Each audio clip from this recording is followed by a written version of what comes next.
Okay, good afternoon, dear kids. Today we'll be doing our most important organ in human body, that is heart, and the overall blood circulation going on through and through the heart. Okay, then we will see to it what is heart. So as we all know, heart का हमें पता है कि heart होता क्या है, but majority of the times we have seen that people say that heart की position is the location is on the left hand side, which is actually not true. Why? Because heart is actually at the center place. It is not towards your left. It is felt to be towards at the left, but it is not actually towards the left. Location of the heart is not on the left hand side. So first point is it is not on the left hand side. The heart is right in the center between two lungs and above the diaphragm. So if you want to give the proper location of heart, heart is between two lungs above your diaphragm. You know very well what is diaphragm. It's a dome shaped structure at the bottom of your lungs. जैसे हम breathe करते तो वो नीचे की तरफ जाता है. Yes, that diaphragm, and between two lungs there is a positioning of heart. But the narrow and the roughly triangular heart, you have seen that triangular heart is little bit in triangular in shape. So the pointed narrow end is pointed towards the left hand side. So whenever there is contraction and relaxation, we feel that thing to be more on your left hand side, and that's the reason we say we touch on our left hand side to feel the heart. Okay, then we know heart in adult is about the size of a closed fist. तो अगर आप एक मुट्ठी बंद करते हैं तो उतना ही सिर्फ आपका हार्ट है. ठीक है, it is 12 centimetre in length and 9 centimetre in with. It is protected by double wall membranous covering which is called as pericardium. We know that it has a proper covering, but it is double walled. Okay, why it contains pericardial fluid. Pericardial fluid. Now pericardial fluid is very essential because in between now continuously heart continuously makes the relaxation and contraction. तो उस case में ऐसा नहीं होना चाहिए कि उसके walls में फ्रिक्शन आ जाए, क्योंकि कंटिन्यूसली वो मूव कर रहा है. तो there should be smoothness in the walls, and because of this pericardial fluid is present between the two layers, two outer borderings of heart to avoid friction, to reduce friction. Clear? Next we have about the chambers of the heart. Now we know human beings, the heart consists of 4 chambers. Yes, the upper 2 are known as atria, or you can also call them as atrium. We have studied about this in our grade 7. So nothing to more explain which are the 4 chambers. The upper 2 are called as atrium and the lower 2 are called as ventricles. And we know that atrium, the upper part of the heart, is more of receiving nature. So the walls of atrium are not that thick, they are thin. Okay, but the lower part is more of giving nature, because ventricle have to push the blood and give it to the all regions, or maybe it will give it to the lungs for the oxygenation process. Therefore, ventricles have thicker walls. They have very thick walls as comparison to your auricles. Clear? Next we have,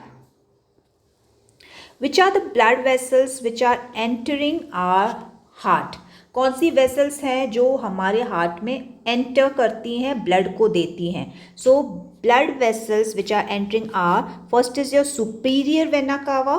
superior vena कावा जो आपका deoxygenated blood लेकर आती है ऊपरी अपने हिस्से, हमारे बॉडी के जो भी ऊपर के हिस्से हैं, जैसे हो गया हेड, चेस्ट, आर्म्स, यहाँ से जो ब्लड फ्लो करके आता है, impure blood, deoxygenated blood flow करके आता है, वो कौन लेकर आता है? सुपीरियर वेना कावा. सो योर फर्स्ट वाल्व जो हम लोग बोलेंगे, जो ब्लड वेसल जो एंटर करती है हार्ट में, वो है superior vena cava. Then you have posterior vena cava, तो नीचे की तरफ से, जो इन्फीरियर भी बोलते हैं, तो नीचे के हिस्सों में से जो डीऑक्सीजनेटेड ब्लड लेकर आता है उसको हम लोग बोलते हैं पोस्टीरियर वेना कावा.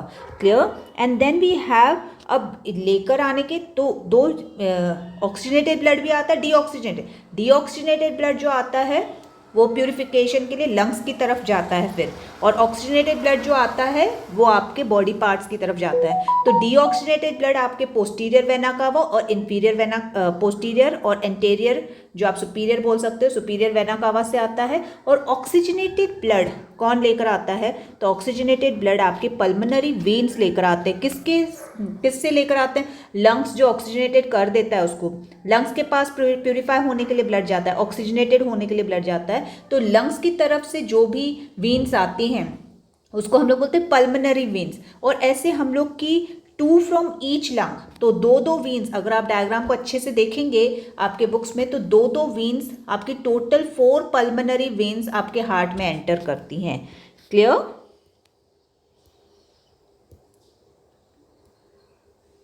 नेक्स्ट वी हैव, जिस तरीके से हमने देखा कि कुछ ब्लड वेसल्स हमारे हार्ट में एंटर करते हैं, तो उसी तरीके से हमारे हार्ट में से ब्लड बाहर की तरफ जाता भी है। So which are those vessels which take the blood away from the heart?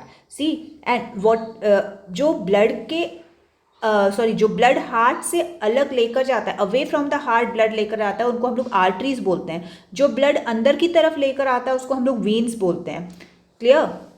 Now यहाँ से हम लोग का होगा कि जो डीऑक्सीजनेटेड ब्लड है, ठीक है, वो हार्ट को कहाँ पे भेजना है? तो लंग्स की तरफ भेजना है। तो वो कौन लेकर जाएगा?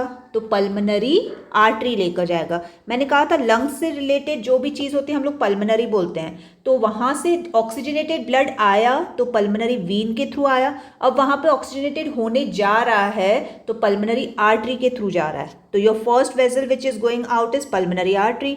फिर उसके बाद आपने देखा कि जो ऑक्सीजनेटेड ब्लड है वो दूसरे पार्ट्स को देना है कि नहीं देना है? देना है। तो वो कौन देता है? तो एओर्टा देता है। ठीक है, तो एओर्टा आपका दूसरा ब्लड वेसल हो गया।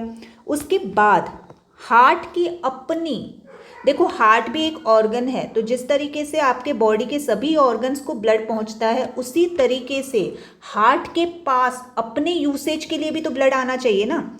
हार्ट के अंदर प्यूरिफिकेशन के लिए और ट्रांसपोर्टेशन के लिए, सर्कुलेशन के लिए ब्लड तो जाता ही है आपका, लेकिन heart as a organ, being a organ, it for itself also it needs blood, so that blood is supplied by the help of coronary artery. Getting my point? जो कि आप देखोगे एओर्टा के बेस पे आर्टरीज आपको मिलेंगी, coronary artery. ठीक है, तो ये हम लोग की coronary arteries are very important. ये पूरा ब्लड सप्लाई हार्ट की वर्किंग, हार्ट को जो ब्लड की ज़रूरत है वो देती हैं। तो when there is blockage in such kind of coronary artery जो हार्ट को ब्लड नहीं दे पा रही है, देखो एक हार्ट अटैक होता है, एक अलग से एक टर्म होता है जिसमें हम लोग अंदर की तरफ वाल्व्स में, वाल्व्स आप समझ रहे हो, जो कि ब्लड आपको ब्लड लेकर आ रहा है हार्ट के अंदर ट्रांसपोर्टेशन या सर्कुलेशन के लिए, वो वाल्व्स में कुछ प्रॉब्लम आ जाना, that is a different thing of your heart disease, heart ailment. But heart को अपना ही खून नहीं पहुंचना। Heart as a being an organ it needs blood for its working. So अगर हार्ट के पास ही उसकी आर्टरी में ब्लॉकेज आ गया तो उसके पास वर्किंग के लिए ब्लड नहीं है। तो अगर उसके पास ब्लड नहीं आ रहा, उसके पास ऑक्सीजन नहीं है, उसके पास हेमोग्लोबिन नहीं आ रहा है, तो वो कैसे परफॉर्म करेगा? तो at this point when the arteries are blocked, when the coronary artery is blocked, we call it as a heart attack. ठीक है, in your scientific term it is called as myocardial infarction, myocardial infarction, ठीक है, और it is called as heart attack. ठीक है, उसके बाद होता है कि the cardiac vein collects blood from heart walls and pour it into the right auricle. अभी जैसे ही आपके हार्ट एज अ ऑर्गन को ब्लड मिला तो वो प्यूरिफाइड ब्लड मिला आर्टरी के थ्रू, कोरोनरी आर्टरी के थ्रू, तो वो कोरोनरी वेन के थ्रू इम्प्यूरिफाइड ब्लड उसमें से भी तो निकलेगा ना, जो हार्ट का है। तो वो इम्प्यूरिफाइड ब्लड फिर कहाँ पे जाता है? फिर आपके ऑरिकल्स में जाता है ताकि वो प्यूरिफाई हो जाए, ताकि वो वहाँ से लंग्स की तरफ जाए। Are you getting my point clear?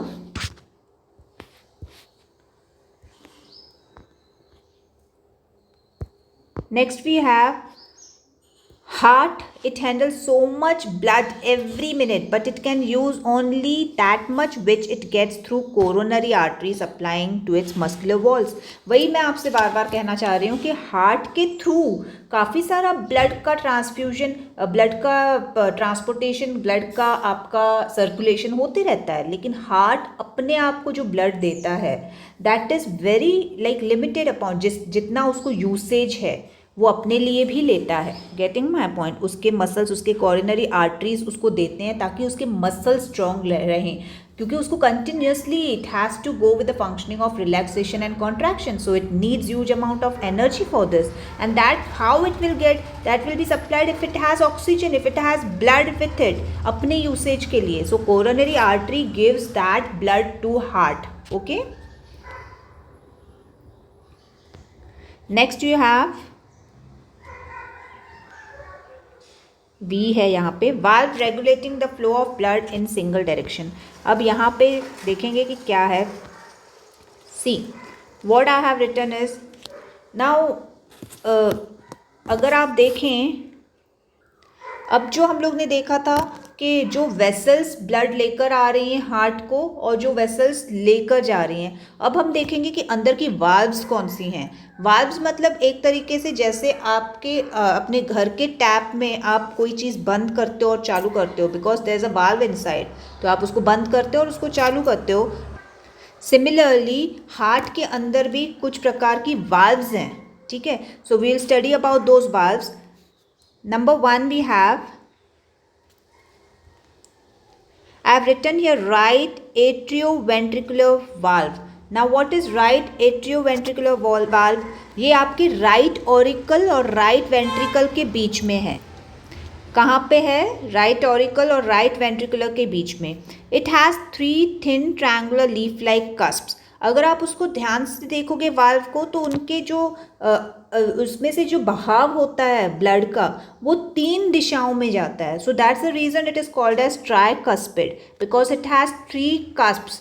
तो 3 कस्प्स हैं इसके, 3 ऐसे लेयर्स में जाता है ब्लड उसमें से, तो it is called as tricuspid. Okay my dear kids, are you getting my point? और ये जो फ्लैप्स हैं इनको होल्डिंग पोजीशन में रखने वाला एक टेंडिनियस कॉर्ड है which is called as chordae tendineae. Chordae tendineae, clear है? Okay, then we have left atrioventricular valve. ठीक है, यही चीज़ आपने राइट एट्रियोवेंट्रिकुलर देखा तो राइट हैंड साइड में देखा, लेफ्ट एट्रियोवेंट्रिकुलर मतलब लेफ्ट हैंड साइड का एट्रियम और वेंट्रिकुलर के बीच वाला वाल्व. ठीक है, इट हैज़ 2 कस्प. 2 कस्प मतलब जैसे आपने पहले वाले वाल्व में 3 देखे थे कि वो जो ब्लड छोड़ता है वो 3 इसमें छोड़ता है, 3 कस्प्स में छोड़ता है, उसी तरीके से यहाँ पे 2 कस्प्स में छोड़ता है. तो this called as bicuspid valve. ठीक है, and this is also known as mitral valve. Then you have third which is called as pulmonary semilunar valve. अब जैसे ही राइट वेंट्रिकल पल्मनरी आर्टरी से इसके पास क्या होगा, राइट वेंट्रिकल क्या करेगा, राइट वेंट्रिकल जैसे ही इसको ब्लड मिला राइट ऑरिकल में से, तो ये लंग्स की तरफ भेजने की कोशिश करता है पल्मनरी आर्टरी के थ्रू. ठीक है, वहाँ पे भी एक छोटा सा पॉकेट शेप्ड वाल्व है. Clear? So that is called as pulmonary valve. उसके बाद एओर्टिक सेमिल्यूनर वाल्व मतलब अभी जब जो हम लोग का लेफ्ट वेंट्रिकल है उसके पास ऑक्सीजनेटेड ब्लड कलेक्ट होता है, उसको किसको भेजना है, उसको बॉडी पार्ट्स को भेजना है. किसके थ्रू भेजना है? एओर्टा के थ्रू. और वहाँ पे एओर्टा की एंट्री पे भी एक वाल्व है. तो ये चारों वाल्व्स काम करते हैं साथ में. Getting my point? कुछ वाल्व बंद होते हैं, कुछ स्टार्ट होते हैं, फिर कुछ बंद होते हैं, कुछ स्टार्ट होते हैं, ताकि there is continuous flow of blood and there should not be accumulation of blood. Getting my point? So there is continuous relaxation, contraction, relaxation and contraction, and in my next video we will see कि कौन से valve open होते हैं, कौन से valve बंद होते हैं, जो उस वक्त हम लोग का जब relaxation होता है, जब contraction होता है. We will check up in my next video. God bless.